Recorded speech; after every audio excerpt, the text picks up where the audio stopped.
Magandang umaga po sa lahat. Iggy the Monster is here. Andito po kami ngayon sa Amazon River. So actually pangatlong araw na namin itong tinatahak tong ilog na to. And bukas po kami darating sa Manaus City. Yung Manaus City po, ito po yung number 1 largest city in the Amazon rainforest. Ayun. So papakita ko po sa inyo yung ilang bahagi ng Amazon River or rainforest.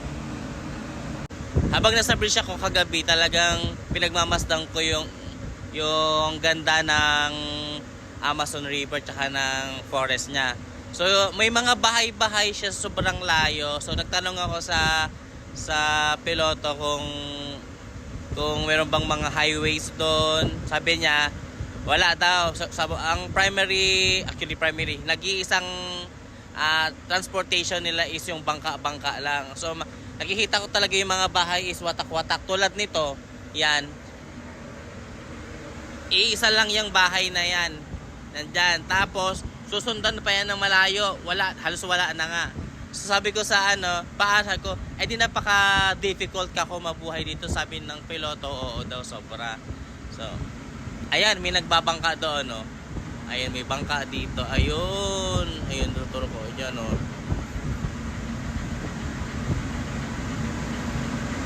Ganyan sila. Pero sa 3 days na pagtahak namin sa ilog na to, may mga city talaga siya na hindi naman ganong kagandahan, pero at least maraming mga buildings, maraming mga bahay-bahay doon. Tapos may kuryente na rin. Pero the rest na dinaanan namin is puro ganito.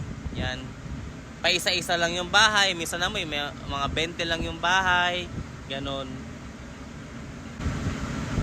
Tapos, sa pag-usapan nga namin dito ba sikat dito sa mga Amazon yung mga anaconda. Sabi ng piloto, yung anaconda daw karaniwan yan sa loob ng forest. Tapos, kuwari meron dong mga something na yung matubig-tubig. Sabihin natin parang lake na ganon o latian ganon. Doon daw yung maraming mga anaconda. Pero dito naman daw sa river o sa riverside, wala naman daw gaano. So ibig sabihin meron pa rin kasi wala naman daw gaano eh. Ayan, meron namang isang bahay, di ba? Kung ganito man ang mga kapitbahay mo, sobrang lalayo. Diyos ko, parang yeah. Sariling buhay lang talaga yung aanihin mo dito. Meron pa doon isang bahay, malayo pa. Doon. Di ba?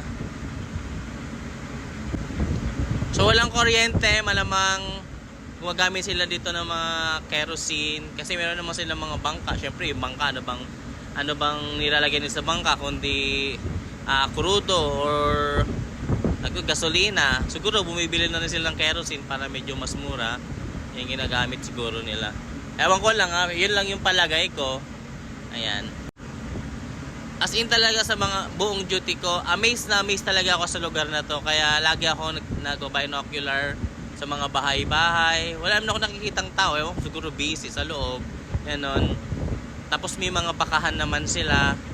Yung nadaanan namin last time. Pero ngayon parang wala eh. Bahay lang na kubo-kubo. Ayan.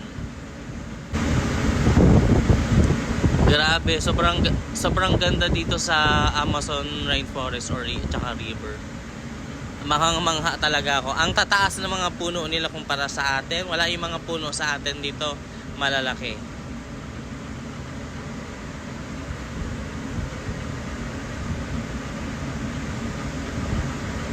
Ayun, may bahay doon, dalawa, medyo magkalayo sila. Alam nyo ba guys, ang oxygen ng mundo, 20% nanggagaling dito sa Amazon rainforest. Ayan. 20% ng oxygen ng mundo dito nanggagaling. So far, akala namin sobrang sikip tong Amazon River. Pero kung tutuusin, maluwang talaga. Tingnan mo yung side na to. Ay, ang side na yan, sa port side namin, tsaka sa kabila, starboard side, ayan, maluwang. Ayun, may bahay din doon. Yun.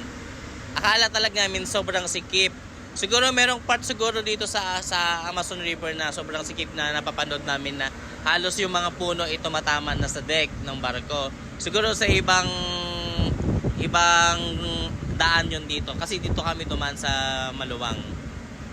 Ayan. So, ayun o, may bahay.